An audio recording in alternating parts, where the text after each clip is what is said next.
Okay guys, so in this video we're going to talk about the pros and cons of scalping. So, pros and cons of scalping, and this is kind of my opinion on it, and I've been scalping for many years. I continue to kind of dip in and out of the market from a scalping perspective, definitely not sitting in front of the screen all day, every day, like I used to for multiple years, but let me give you an idea of what we're talking about here. So pros and cons of scalping. If we look at the pros first, so one of the pros of scalping is that you've got a high hit rate. It's possible to have really good percentage hit rate in your trading. I don't know why this is the case with scalping as opposed to swing trading. I'm sure that, swing trading as well, you can get a high hit rate. But generally speaking, it's more of a risk-reward ratio perspective that.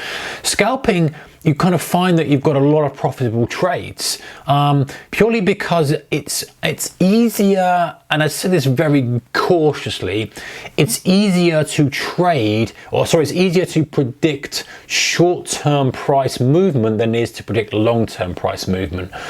I think that's the case, and that's why you get a high hit rate with scalping. So you might have winner, winner, winner, winner, and it's not unusual to have kind of 5 winners in a row, whereas you might not have that if you're swing trading. You might have kind of 3 and 2 losers and that kind of stuff. So that is a pro. If you like a high hit rate strategy, scalping can offer that. It's not to say every scalper will, and obviously it's really going to depend on your style, guys, before you kind of hammer me in the comments on this one. It does depend on your style. You might be scalping for a 10-to-1 risk reward ratio, in which case your hit rate isn't going to be high. You're going to be losing, bang, I get a good one. Whereas most scalpers are going to have maybe a 50-50 risk reward rate, that's 1-to-1, so they rely on that high hit rate. Maybe got a 10-tick profit, 10-tick stop loss, so they rely on the high hit rate to make the strategy work. So anyway, that's high hit rate.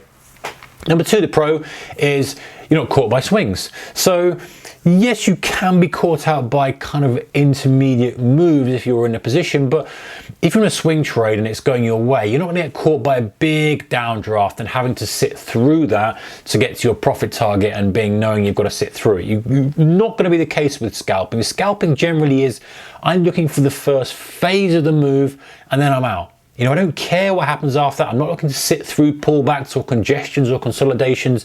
That's for the swing traders. That's for the day traders. Scalping is grabbing that momentum or that fade, whatever it may be, and then as soon as the first chunk of the move is done, you're out. Generally speaking, that is what scalping is all about. So you're not likely to be caught in swings.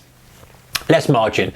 It requires a lot of margin to hold some of these high beta stocks overnight, some of these other aggressively volatile instruments overnight, because the brokers want to cover their risk. Of course they do, they're in business.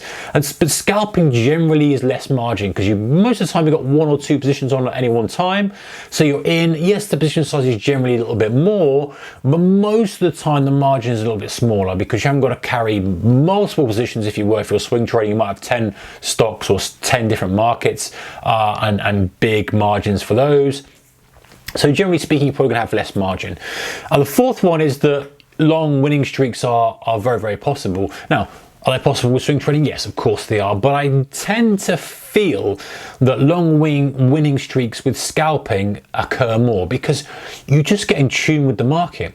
You just get so in tune with that market. Your hit rate is high, your winning streak is long, and it feels like you're just getting the ebbs and flows. You know what it's going to do. Now, that always comes to an end, and that's something we'll talk about in a second, of how to kind of stop that when it does not get trying to push it too much.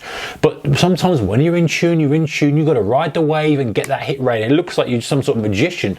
Someone looks at your statement and goes, wow, you're just sort of pulling money out of the market like an ATM, for one of those stupid phrases that some of those marketers would use to try and get you to buy their product, whatever it is, their robot. But it is possible to have these long streaks when scalping, and if that appeals to you, then maybe something to look at.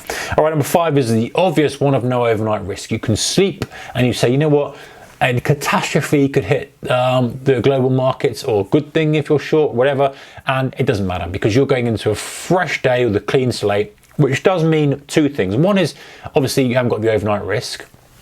2, it means that if you're not feeling on form, you don't have to trade. Now, I'm not saying you should do it just because you're just feeling a little bit dodgy, but you've got kind of full control over when you're in the market. Whereas if you've got swing positions, if it starts moving, you've got to do something about it. If your alerts are going off, even if it's on your phone, and it's like, hey, this thing's moving or it's about to hit your level you're interested in, you're going to have to go there and do something about it. Whereas scalping, you're in and out of the market, you're done. Screen goes off, you do something else. So much more control over your involvement in the market. Number 6 I put here is easier to adapt. You know, I think, and I'm pretty sure on this, is that I find that it's easier to adapt to conditions more when you're scalping. So let me give you an example. So let's say you go long on a scalp trade. Let's say you go long on a swing trade. Now you could scalp, let's say 20 ticks out of the market. Swing trade, you get 20 ticks, but you're looking for maybe 100.